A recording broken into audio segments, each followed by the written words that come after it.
मेरी नजरें पहले एयर होस्टेस के कैबिन का जायजा लेती और फिर मैं तैयारे के बाथरूम की तरफ घूरने लगता। अचानक मेरे कानों में ट्रॉली के पहियों की मोहूम सी आवाज पहुंची।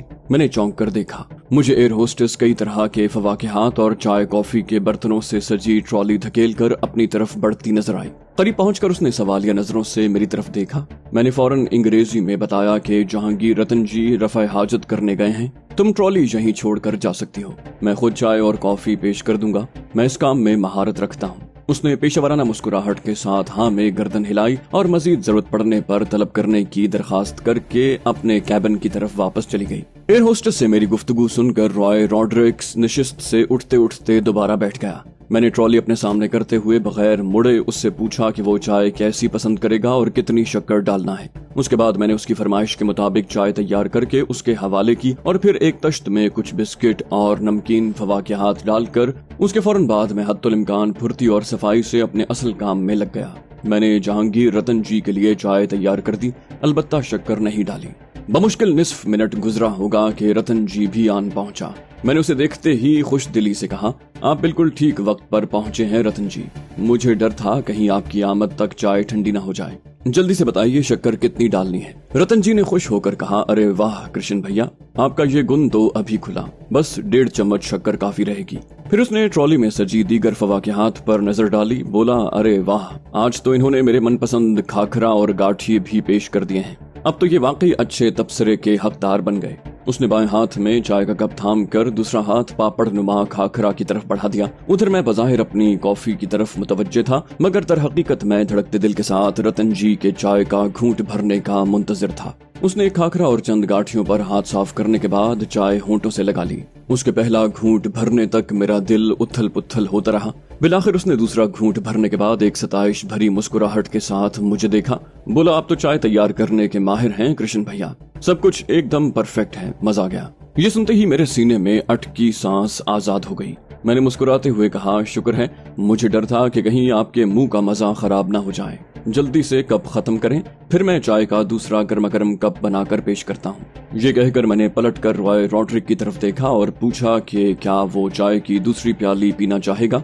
उसने नफी में सर हिला दिया और गालिबन अपने बॉस की खुशनुदी के लिए मेरे हाथ की चाय की तारीफ की। अलबत्ता दूसरी प्याली से माजरत कर ली। मैंने कॉफी की अपनी प्याली खत्म ही की थी कि जहांगीर रतन ने वाकई चाय की दूसरी प्याली की फरमाइश कर दी। इस दौरान में मेरा दिल खुशी से बल्लियों उछल रहा था। सब कुछ मेरी ख्वाहिश के मुताबिक हो रहा था। मैंने दिल ही दिल में रब्बे करीम से दुआ की कि आगे भी सब ठीक रहेगा। जहांगीर रतन ने बिस्किट, खाखरा और गाठियों के साथ इस बार ज्यादा लुत्फानंदोज होते हुए चाय की प्याली खत्म की। मैंने तीनों प्यालियां वापस ट्रॉली में रख दी और रतन के मना करने के बावजूद एयर होस्टेस को बुलाने के लिए उसके कैबिन की तरफ चल दिया। वो छोटे से आईने में देखकर अपनी सुर्खी ताजा करती नजर आई। मैंने खनकार कर उससे मुतवज्जे किया। उसने चौंक कर मुझे देखा तो मैंने निहायत शाइस्ता लहजे में कहा, बराहे करम चाय की ट्रॉली वापस ले आए। रतन जी ने आपके पेश करदा नाश्ते की बहुत तारीफ की है और मैं भी उनकी मुकम्मल तायद करता हूँ। उसने मखसूस मुस्कुराहट के साथ मेरा शुक्रिया अदा किया। बोली, आप अपनी नशिस्त पर पहुंचे, मैं बस 1 मिनट में आती हूँ। मैंने एक बार फिर उसका शुक्रिया अदा किया और जहांगीर रतन के पास वापस आ गया। ये अलग बात है कि एयर होस्टेस के कैबिन से अपनी जगह वापस पहुंचने तक मेरी नजरें जहांगीर रतन जी के चेहरे का बगौर जायजा लेती रहीं। मुझे ये भांपने में कोई मुश्किल पेश न आई कि उसकी पलकें रफ्ता रफ्ता बोझल हो रही हैं। मेरे देखते ही देखते उसने तवील जमाई ली। उसकी कैफियत में ये तब्दीली देखकर मैं दिल ही दिल में झूम उठा। मेरा दाव ठीक काम कर रहा है। जहांगीर रतन जी ने ऊँघने के अंदाज में गर्दन हिलाकर मेरा खैर मकदम किया। मैंने उसके चेहरे की तरफ बगौर देखते हुए कहा, आप ठीक तो है ना रतन जी? मुझे आप थोड़े सुस्त नजर आ रहे हैं। उसने भारी से लहजे में कहा, मैं ठीक हूँ, बस अचानक शदीद नींद का हमला होने लगा है। मैंने अपने लहजे में तशवीश भरते हुए कहा, आप ये क्या कह रहे हैं रतन जी? चाय पीने के बाद तो नींद उड़ जाती है, आपको अचानक गहरी नींद क्यों आ रही है? आपने तो एक की जगह 2 कप पिए हैं। उसने मुजमहिल सी मुस्कुराहट के साथ कहा, यार पता नहीं क्या चक्कर है, मुझे तो रात को भी बहुत मुश्किल से नींद आती है, अब तो आंखें खुली रखना मुश्किल हो रहा है। मैंने जहांगीर रतन जी का चेहरा गौर से देखा और फिर अपने लहजे में मजीद परेशानी लाते हुए कहा, मुझे तो ये खून का दबाव कम होने की अलामात लग रही हैं रतन जी। शायद इतनी ज्यादा बुलंदी पर प्रवास करने की वजह से आपका खून का दबाव मामूल से बहुत ज्यादा बढ़ गया है। क्या आपका दिल बेतरतीबी से धड़क रहा है? ये कहकर मैंने जहांगीर रतन जी को तैयारे के कालीन से ढके फर्श पर लिटाकर उसका सर गोद में रख लिया। उस पर तारी गुनूदगी मजीद शदीद हो गई थी। उसने धीरे से पहले ना में और फिर हाँ में गर्दन हिलाई और फिर उसका सर सीने पर झुकता चला गया।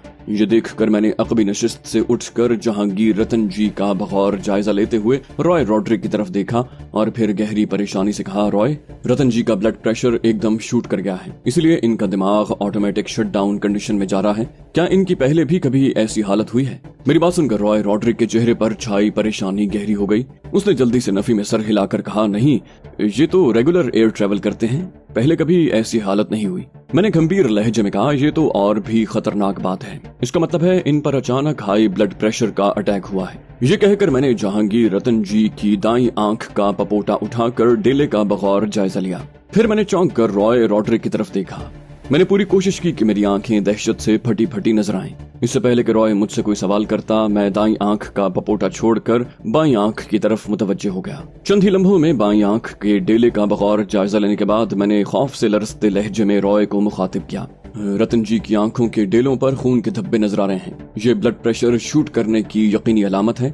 इनकी जिंदगी खतरे में है। इन्हें जल्द से जल्द मेडिकल अटेंशन की जरूरत है। तुम जल्दी से पैसेंजर कैबिन में जाओ और रतन जी की कंडीशन बताकर कहो कि ये मेडिकल इमरजेंसी है। मुसाफिरों में कोई डॉक्टर हो तो फौरन आकर रतन जी को अटेंड करे। जल्दी जाओ। मेरे लहजे में मौजूद हेजान की फरावानी ने रॉय पर चाबुक का असर किया और वो तेजी से उठकर मुसाफिरों के दरमियान जा पहुंचा।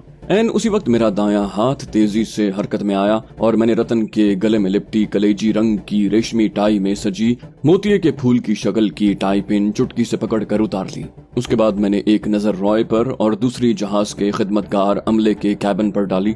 मैदान साफ पाकर मेरा हाथ तेजी से हरकत में आया और टाई का नोकदार सिरा जहांगीर रतन की नाक के दाएं नथने में डालकर मैंने नम आलूद अंदरूनी सतह पर खासे जोर से रगड़ा। हसास गोश्त पर जख्म लगने से जहांगीर रतन जी के जिस्म ने हल्का सा झटका खाया और बहुत हल्के हल्के लरजने लगा। मुझे यकीन था कि वो होश में होता तो एक जोरदार चीख मारता। अगले ही लम्हे जहांगीर रतन के दाएं नथने से गहरा सुर्ख खून रिसने लगा। मैंने मोतिये के फूल वाली टाई पिन जल्दी से उसकी असल जगह लगाई और फिर जहांगीर रतन ही की ऊपरी जेब में उड़सा रेशमी सफेद रुमाल निकालकर उसके नाक से बहते खून पर रख दिया। उसके साथ ही मैंने चीख कर जहांगीर रतन जी के सेक्रेटरी को मुखातिब किया, रॉय, कोई डॉक्टर मिला? हरिया। मुझे उसकी घबराई हुई आवाज सुनाई दी। नो सर, यहाँ कोई डॉक्टर नहीं है। मैंने ये सुना तो चीख कर कहा, माय गॉड, रतन जी की हालत खतरनाक है। अगर इन्हें फौरी मेडिकल अटेंशन न मिली तो। मैंने इतना ही कहा था कि मुझे अकब से एयर होस्टेस की परेशान सी आवाज सुनाई दी। सब ठीक तो है सर? आपने रतन जी को फर्श पर क्यों लिटा रखा है? मैंने पलट कर देखा तो एक और खिदमतगार भी एयर होस्टेस के साथ मौजूद पाया। मैंने मुख्तसर अल्फाज में जहांगीर रतन जी पर अचानक ब्लड प्रेशर का अटैक का बताया। इस असना में उसने जहांगीर रतन की नाक पर मौजूद खून में लिथड़ा सफेद रुमाल भी देख लिया। उसकी आंखें खौफ से फैल गईं। वो दहशत भरे लहजे में चीख पड़ा, ब्लड, ही इज ब्लीडिंग। मैंने हाँ में सर हिलाकर हैजान अंगेज लहजे में कहा, हाँ, मैंने मेडिकल एड की ट्रेनिंग ले रखी है। मुझे यकीन है जहांगीर रतन के दिमाग की कोई रग फट गई है और खून तेजी से जाया हो रहा है। इन्हें फौरी तौर पर किसी बड़े अस्पताल ले जाना पड़ेगा, वरना ये जिंदगी से महरूम हो जाएंगे। हमारे पास इन्हें बचाने के लिए ज्यादा मोहलत नहीं है। मेरी बात से ज्यादा मेरे लहजे में मौजूद इस्तराब और हैजान ने उसे मुतासिर किया होगा। उसने खुद को संभालने की कोशिश करते हुए जल्दी से कहा, लेकिन सर, हम इस वक्त बहुत बुलंदी पर परवाज कर रहे हैं और हमें दिल्ली पहुंचने में कम से कम 2.5 घंटे लगेंगे। उसके बाद ही रतन जी को अस्पताल पहुंचाया जा सकेगा। मैंने अपने लहजे में तैश लाते हुए कहा, मगर उस वक्त तक बहुत देर हो चुकी होगी। दिल्ली एयरपोर्ट पर रतन जी की लाश ही उतरेगी। एयर होस्टेस मेरे लहजे की जारहियत महसूस करके घबरा गई। उसने परेशान से लहजे में कहा, आप ठीक कह रहे हैं सर, मगर हम इतनी बुलंदी पर रतन जी को कैसे तिब्बी इमदाद दे सकते हैं? मैंने फैसला कुन लहजे में कहा, हम इन्हें परवाज के दौरान में तिब्बी इमदाद नहीं दे सकते, मगर हम इन्हें 1 घंटे के अंदर अस्पताल पहुंचाकर इनकी जान जरूर बचा सकते हैं। आप जानती हैं ना मिस कि मिस्टर रतन की जिंदगी कितनी कीमती है। मेरी बात सुनकर एयर होस्टेस की बजाय उसके साथी ने परेशान लहजे में कहा, रतन जी मुल्क के बहुत बड़े रईस होने के साथ साथ हम सब एयरलाइन वालों के बाप की जगह हैं, मगर हम इन्हें 1 घंटे में अस्पताल कैसे पहुंचा सकते हैं? रुकमनी ने आपको बताया तो है कि जहाज 2.5 घंटे से पहले दिल्ली एयरपोर्ट पर लैंड नहीं कर सकता। मैंने परेशान नजरों से बारी बारी उन दोनों को देखा और फिर लगभग हिज़यानी लहजे में कहा, अगर हम दिल्ली एयरपोर्ट पर नहीं उतर सकते, जहाज को जयपुर एयरपोर्ट पर लैंड करवाओ। हमें हर कीमत पर रतन जी की जिंदगी बचानी है। मेरी बात सुनकर उन्हें जैसे ज़हनी झटका लगा। रॉय भी चौंका। मैंने उनके तासुरात नजरअंदाज करके उसी जुनूनी अंदाज में बात जारी रखी। कहा, मुझे रतन जी ने आधे घंटे पहले बताया था कि हम जयपुर एयरपोर्ट के करीब पहुंचने वाले हैं। इसका मतलब है हम इस वक्त जयपुर के आसपास ही होंगे। फिर मैंने एयर होस्टेस को खुसूसी तौर पर मुखातिब करके तहक्कुम भरे लहजे में कहा, आप जाकर पायलट चेतन को बताएं कि रतन जी को मेडिकल इमरजेंसी दरपेश है और इनकी जिंदगी खतरे में है। हमें अभी और इसी वक्त जहाज को जयपुर एयरपोर्ट उतारना पड़ेगा ताकि रतन जी को जल्द से जल्द अस्पताल पहुंचाया जा सके। उनकी जान बचाने का यही वाहिद रास्ता है। चेतन को बताओ कि रतन जी के दिमाग की रग फट गई है और उनका खून तेजी से जाया हो रहा है। मुझे लगा कि एयर होस्टेस अभी तक तजब्जुब में है, लिहाजा मैंने चाबुक बरसाते लहजे में कहा, हरी अप रुकमनी, हमारे पास वक्त बिल्कुल नहीं है। फौरन पायलट कैबिन में जाकर मेरा पैगाम पहुंचाओ। मेरे लहजे की तेजी से वो चंद लम्हों के लिए सटपटा गई। तभी मैंने लोहा गर्म देखकर फैसला कुन जर्ब लगाने का फैसला किया। कहा, तुम दोनों मेरी बात कान खोल कर सुन लो और अपने बॉस चेतन को भी समझा दो। तब मैंने रॉय की तरफ देखकर कहा, ऐसा करो, तुम मेरी जगह आ जाओ, रतन जी का सर गोद में रखकर इनकी नाक से खून का बहाव रोकने की कोशिश करो। मैं खुद जाकर पायलट चेतन से बात करता हूँ। लगता है ये लोग इतनी आसानी से ये जहाज जयपुर एयरपोर्ट पर नहीं उतारेंगे। रॉय ने मेरी हिदायत पर फौरी अमल किया। उसके साथ ही मैं रतन जी के गाढ़े गाढ़े खून में लिथड़े हाथों के साथ उठा और लंबे डग भरता पायलट कैबिन की तरफ बढ़ा। मेरी रफ्तार इतनी तेज थी कि रुकमनी को मेरा साथ देने में मुश्किल पेश आ रही थी। मैं जैसे ही पायलट कैबिन में दाखिल हुआ, चेतन और उसके साथी पायलट ने चौंक कर मेरी तरफ देखा। उसके साथ ही उनकी नजरें मेरे खून आलूद हाथों पर जम गई। मैंने उन दोनों की आंखें खौफ से फैलते देखी। मैंने अपने लहजे में हत्तुल वसा, वहशत, धमकी और हिजान शामिल करके उन दोनों को तमाम तर संगीनी के साथ सूरत हाल बता दी। मेरी तवक्को के ऐन मुताबिक उन्होंने खासी मज़ाहमत की और अपनी मजबूरियां जताने की कोशिश की। बिलाखिर मैंने फैसला कुन बर्फीले लहजे में कहा, तुम दोनों मेरी बात कान खोल कर सुन लो। मैंने तुम्हें साफ साफ बता दिया है कि रतन जी की हालत खतरनाक है, मगर जहाज को जल्द से जल्द जयपुर एयरपोर्ट लैंड करवा के इनकी जान बचाई जा सकती है। अगर तुम लोगों ने मेरी बात न मानी और भगवान न करे रतन जी जहाज की दिल्ली की तरफ उड़ान के दौरान में दम तोड़ गए, तो उनका खून तुम सबके सर पर होगा और तुम्हें अपने इस कठोरपन का संगीन खमियाजा भुगतना पड़ेगा। मैं रतन जी के घर वालों, दोस्तों और खास तौर पर अखबार वालों को साफ साफ बता दूंगा कि चेतन ने यकलख्त मेरी बात काटते हुए कहा, नहीं नहीं, इसकी नौबत नहीं आएगी। मैं भी जयपुर एयरपोर्ट से राब्ता करके इमरजेंसी लैंडिंग की तैयारी के लिए कहता हूँ। हम जयपुर से कोई 60 मील आगे निकल आए हैं, मगर कोई प्रॉब्लम नहीं। हम जहाज मोड़कर चंद मिनट में जयपुर एयरपोर्ट पहुंच जाएंगे। मुझे यकीन है जहांगीर रतन जी का नाम लेते ही हमें एयरपोर्ट मैनेजमेंट से फौरन उतरने की इजाजत मिल जाएगी। मैंने कहा, ठीक है, मगर जल्दी करो। रतन जी के दिमाग से तेजी से खून जाया हो रहा है। चेतन ने हाँ में तेज तेज सर हिलाया। मैंने जहांगीर रतन जी के पास वापस जाने का सोचा, मगर फिर इरादा तर्क कर दिया। मैं चेतन और जयपुर एयरपोर्ट की इंतजामिया के दरमियान होने वाली गुफ्तगू अपने कानों से सुनना चाहता था। मेरे देखते ही देखते चेतन ने अपने मातहत को फजा में यू टर्न लेकर जहाज का रुख जयपुर एयरपोर्ट की तरफ फेरने की हिदायत की और खुद रेडियो पर जयपुर एयरपोर्ट से राब्ते की कोशिश करने लगा। जल्द ही वो अपने मकसद में कामयाब हो गया। मैंने चेतन के हेडफोन से निकलने वाली कदरे धीमी आवाज सुनी। कोई भारी आवाज वाला शख्स मशीनी अंदाज में कह रहा था कि वो जयपुर एयरपोर्ट के कंट्रोल टावर का मैनेजर बात कर रहा है। उसकी बात मुकम्मल होते ही चेतन ने इस तरह भरे लहजे में अपना तारुफ करवाया और जहांगीर रतन जी को दरपेश मेडिकल इमरजेंसी का बताकर जहाज को लैंड करने की इजाजत तलब की। दूसरी तरफ मौजूद कंट्रोल टावर के मैनेजर ने पहले तो साफ इनकार कर दिया, मगर जब चेतन ने मेडिकल इमरजेंसी की तकरार के साथ जहांगीर रतन जी का तारुफ करवाया और उनका समाजी मर्तबा और हुक्मरान तबके में उनका असर रसूख जताने के बाद लैंडिंग की इजाजत न देने के संगीन नताइज की धमकी दी, तो कंट्रोल टावर का मैनेजर नरम पड़ गया। उसने हुक्काम बाला से बात करने के लिए चंद मिनट की मोहलत मांगकर रेडियाई राब्ता खत्म कर दिया। चेतन ने कदरे मुतमईन नजरों से मुझे देखकर कहा, फिक्र न करें कृष्ण जी, मुझे यकीन है हमें जल्द ही जयपुर एयरपोर्ट पर लैंड करने की इजाजत मिल जाएगी। कंट्रोल टावर के मैनेजर को कायल करना असल मसला है, अब वो खुद ही हुक्काम बाला से इजाजत ले लेगा। मैंने भी अपने लहजे में इत्मीनान लाते हुए कहा, भगवान ने चाहा तो ऐसा ही होगा। हम रतन जी को वक्त पर अस्पताल पहुंचाने में कामयाब हो जाएंगे और इनकी जान बच जाएगी। वो आपकी बहुत तारीफ करते हैं। अगर आप अपना जहाज जयपुर एयरपोर्ट पर फौरन उतारने से इनकार कर देते तो मुझे बहुत मायूसी होती। चेतन ने पुरएतमाद लहजे में कहा। जब मैंने जहांगीर रतन जी जैसी अजीम शख्सियत की मेडिकल इमरजेंसी बता दी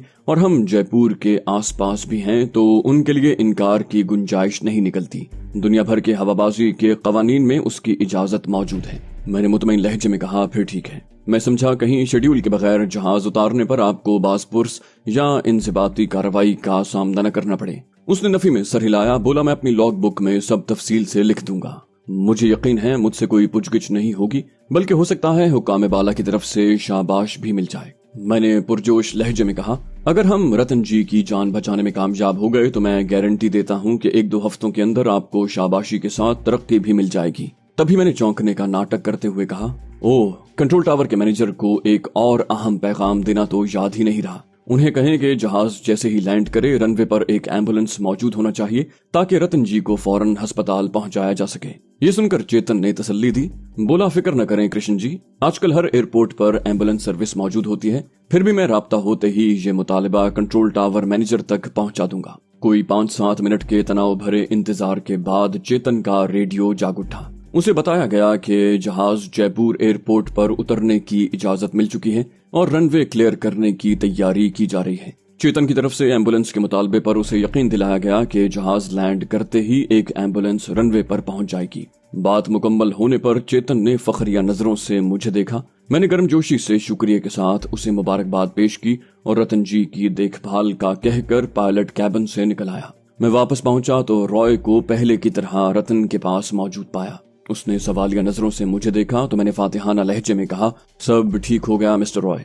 जहाज कुछ ही देर में जयपुर एयरपोर्ट पर लैंड कर जाएगा, जहां एम्बुलेंस पहले से मौजूद होगी। हम बहुत जल्द इन्हें अस्पताल पहुंचा देंगे और इनकी जान बच जाएगी। उसने इत्मीनान और खुशी के मिले जुले तासुरात के साथ कहा, ये तो बहुत खुशी की बात है। मैं जाती तौर पर आपका बेहद शुक्रगुजार हूँ। आप इतनी कोशिश न करते तो पायलट हरगिज जहाज उतारने पर न तैयार होता। मैंने मुतमईन लहजे में कहा, रतन जी जैसी अजीम हस्ती का ये हम पर हक है रॉय। अच्छा ये बताओ, क्या इनकी नाक से अब भी खून बह रहा है? उसने नफी में सर हिलाया तो मैंने फौरन अगला सवाल किया, क्या रतन जी का जिस्म हल्के हल्के झटके तो नहीं खा रहा? रॉय ने एक बार फिर नफी में सर हिलाया, बोला, इन पर गहरी बेहोशी तारी है। मैंने एक बार फिर अपने लहजे में तशवीश भरते हुए कहा, ये बेहोशी दरअसल इंसानी जिस्म का दिफाई निजाम है। मुझे असल खतरा ये है कि दिमाग से ज्यादा खून बह जाने की वजह से ये बेहोशी से बराह रास्त कोमे की हालत में न चले जाएं। अगर ऐसा हो गया तो डॉक्टरों के लिए इन्हें बचाना मुश्किल हो जाएगा। ये सुनकर रॉय भी परेशान हो गया। मैंने उसे तसल्ली दी और हाथ धोने के लिए जहाज के बाथरूम में चला गया। वापस लौटा तो एयर होस्टेस रुकमनी को मुंतजिर पाया। उसने खुशखबरी सुनाई कि हम अगले 15-20 मिनट में जयपुर एयरपोर्ट पर लैंड कर जाएंगे। मैंने उसे शाबाशी देकर रतन जी का जायजा लिया तो उसकी नाक से खून बहना वाकई रुक गया था। एयर होस्टेस ने दरखास्त की कि अगर मुमकिन हो तो जहांगीर रतन को नशिस्त पर बिठाकर सेफ्टी बेल्ट बांध दी जाए। मैंने मशवरा तलब नजरों से रॉय की तरफ देखा और फिर हमने मिलकर जहांगीर रतन जी को नशिस्त पर बिठाया और सेफ्टी बेल्ट कस दी। उसके बावजूद साथ वाली नशिस्त पर उसे थामे बैठा रहा। मैंने अपने चेहरे पर फिक्रमंदी और तशवीश बरकरार रखी। ये अलग बात है कि मेरा दिल खुशी से बल्लियों उछल रहा था। मेरी लड़ाई हुई तरकीब अभी तक कामयाब जा रही है। अगर सब कुछ मेरे मंसूबे के मुताबिक हो गया तो मैं एक बहुत संगीन खतरे से पीछा छुड़ाने में कामयाब हो जाऊंगा। मैंने रॉय को कहा कि वो जल्दी से पिछली नशिस्तों पर जाकर मेरे बेटे को सारी सूरत हाल से आगाह करके उसे जहां से उतरने के लिए तैयार रहने को कहे। उसने हाँ में गर्दन हिलाई और एयर होस्टेस से इजाजत तलब की। रुक्मनी ने उसे कहा कि उसे सुर्ख वार्निंग लाइट्स रोशन होने से पहले नशिस्त पर बैठकर सेफ्टी बेल्ट बांधना होगी। इस पर मैंने मुतमईन लहजे में रॉय को कहा, ऐसा करें, आप जल्दी से जाकर किशोर के साथ वाली खाली नशिस्त पर बैठ जाएं और सेफ्टी बेल्ट कसकर उसे सब कुछ बता दें। जहाज लैंड कर जाए तो एक साथ जहाज से उतर जाना, ठीक है? रॉय ने हाँ में गर्दन हिलाई। रुक्मनी ने भी मेरी बात की तायद की। रॉय फौरन ही जहाज के अकबी हिस्से की तरफ चल दिया। उसके जाने के कुछ ही सानियों के बाद जहाज के स्पीकर पर चेतन की आवाज गूंजी। वो मुसाफिरों को बता रहा था कि एक मेडिकल इमरजेंसी की वजह से जहाज को जयपुर एयरपोर्ट पर लैंड करना पड़ेगा। उसने मुसाफिरों से दरखास्त की कि सुर्ख वार्निंग लाइट्स रोशन होते ही अपनी सेफ्टी बेल्ट्स बांध लें और लैंडिंग के बाद भी अपनी नशिस्त छोड़ने से गुरेज करें। किसी भी मुसाफिर को जयपुर एयरपोर्ट पर उतरने की इजाजत नहीं है, क्योंकि जहाज सिर्फ 10 मिनट जयपुर एयरपोर्ट रुकने के बाद दोबारा दिल्ली एयरपोर्ट की तरफ परवाज कर जाएगा। ऐलान खत्म होते ही मैंने मुसाफिरों के आपस में चिमगोइयां करने की आवाजें सुनी। मैंने रुक्मणी से एक बर्तन में कुछ पानी और दस्ती रुमाल मुहैया करने की फरमाइश की, ताकि मैं रतन का खून में लिथड़ा चेहरा साफ कर सकूं। उसने हाँ में सर हिलाया, मगर ऐन उसी वक्त सीट बेल्ट बांधने की सुर्ख वार्निंग लाइट्स रोशन हो गई। रुक्मणी ने मुझसे माजरत की और तेजी से अपने कैबिन की तरफ बढ़ गई। चंद ही सानियों के बाद जहाज के पब्लिक एड्रेस सिस्टम पर रुक्मणी की खनखनाती आवाज गूंजी। वो पेशेवराना लहजे में मुसाफिरों को अपनी सेफ्टी बेल्ट्स बांधने और अगले ऐलान तक अपनी नशिस्तों तक महदूद रहने की दरखास्त कर रही थी। उसने पहले अंग्रेजी और फिर गुजराती और हिंदी में ये ऐलान दोहराया। मैंने पलट कर देखा। किशोर पूरी तरह बेदार हो चुका था और मेरी ही तरफ देख रहा था। मैंने हाथ के इशारे से उसे मुतमईन रहने की तसल्ली दी। कुछ ही देर के बाद मुझे एहसास हुआ कि जहाज की बुलंदी कम हो रही है और फिर जहाज के पहिए रनवे से रगड़ खाने का इदराक हुआ और तवील दौड़ लगाने के बाद बिलाखिर एक हल्के से झटके के साथ जहाज ठहर गया। मैंने फौरन सेफ्टी बेल्ट खोली और नशिस्त से उठकर जहांगीर रतन जी की हालत का जायजा लेने का नाटक करने लगा। इसी असना में रॉय भी अपनी नशिस्त से उठकर पहुंच गया। मैंने उसे जहाज के खिदमतगार अमले से दस्ती तौलिया और पानी लाने की हिदायत की, मगर तब मुझे रुक्मणी अपने उसी साथी समेत अपने कैबिन से निकलती नजर आई। उसने फलालैन के 2-3 नैपकिन उठा रखे थे, जबकि उसके साथी के हाथ में एक प्याला नुमा बर्तन दिखाई दिया। उन दोनों के आने का इंतजार करने की बजाय मैं बेताबी से आगे बढ़ा और नैपकिन रुक्मणी के हाथ से ले लिया और उनमें से एक पानी में भिगोकर जहांगीर रतन जी की तरफ बढ़ा। मगर मैंने अभी उसका चेहरा साफ करना शुरू किया ही था कि चेतन की आवाज सुनाई दी। मुतहर्रिक जीना जहाज के दरवाजे के साथ लगने वाला है कृष्ण जी, और एम्बुलेंस भी कुछ ही देर में पहुंच जाएगी। मेरी दरखास्त है कि आप अब एम्बुलेंस के साथ आने वाले मेडिकल स्टाफ को रतन जी की देखभाल करने दें। मैंने कदरे तवक्कुफ के बाद कहा, ठीक है चेतन जी, मेरा ख्याल है यही बेहतर है। आप एयरपोर्ट के अमले को मेरा सामान जहाज से उतार कर मेरे हवाले करने की हिदायत कर दें। हमें शायद यहाँ से दिल्ली रवानगी में 1-2 दिन लग जाएंगे। रतन जी का सामान तो शायद काफी आगे होगा और उसे निकालना मुश्किल होगा। चेतन ने कहा, आप फिक्र न करें, रतन जी को एम्बुलेंस में मुंतकिल करने तक आपका सामान उतर जाएगा और हम रतन जी का सामान उतारने की कोशिश भी करेंगे। तभी हमारे साथ खड़े रॉय ने मुदाखलत की, बोला, रतन जी का सामान उतारने की जरूरत नहीं है। उनके ब्रीफकेस और मेरे दस्ती बैग में 2-2 जोड़े मौजूद हैं। हमारा गुजारा हो जाएगा। आप इन्हें जल्द से जल्द अस्पताल पहुंचाने का बंदोबस्त करें। मैंने इस एहसन इंतजाम पर रॉय को शाबाश दी और दिल ही दिल में उसका शुक्रिया भी अदा किया। उसने मेरा काम आसान कर दिया था। इस दौरान में किशोर भी हमारे पास पहुंच चुका था। चेतन ने अपने मातहत सामान उतरवाने के लिए उसके साथ कर दिया। मैंने इत्मीनान का सांस लिया और एक बार फिर रतन की तरफ मुतवज्जे हो गया। कुछ ही देर में मुतहर्रिक जीना जहाज के साथ लग गया और फिर एम्बुलेंस का अमला जदीद तर्ज का एक स्ट्रेचर उठाए जहाज में दाखिल हुआ। बमुश्किल 1 मिनट के बाद रतन को स्ट्रेचर पर लाद कर जहाज के दरवाजे की तरफ ले जाया जा रहा था। मैं भी स्ट्रेचर के साथ चल रहा था। इस दौरान में रॉय भी एक सूटकेस और दस्ती बैग समेत हमारे साथ शामिल हो चुका था। हम दोनों जीने से नीचे उतरे तो रतन जी को स्ट्रेचर समेत एम्बुलेंस में सवार करवाया जा चुका था। मैंने रॉय को एम्बुलेंस में सवार होने की हिदायत की और फिर एम्बुलेंस के मेडिकल स्टाफ में सबसे नुमाया नजर आने वाले शख्स से अंग्रेजी में पूछा, आप लोग रतन जी को कौन से अस्पताल ले जा रहे हैं? उसने संजीदगी से जवाब दिया, सवाई मानसिंह अस्पताल।